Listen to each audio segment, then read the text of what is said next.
I think people are talking about state capture. But if you want to talk about capture properly, substantive capture, you have to go to all those power stations and the mines that are close to the power stations and the contracts between those mines and those power stations. The cost plus mines, which were developed with Eskom's money. So what happens is that you, as Mr. Luyenge, get the mining license to open a mine next to a power station. Eskom gives you the money to sink the shaft. And then you get a 40-year contract to supply Eskom.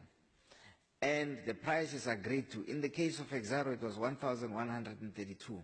By the way, Mr. Piers Marsden says in his testimony that I found amusing.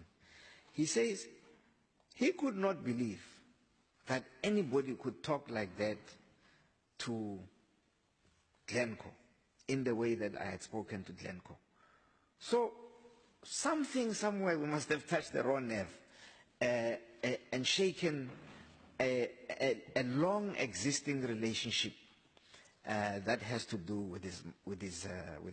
I mean, if Mr. Luyenge, Parliament wants to understand state capture, I think with this optimum mine deal, you are scratching on the surface. You need to go deep into those 40-year contracts. I've seen them.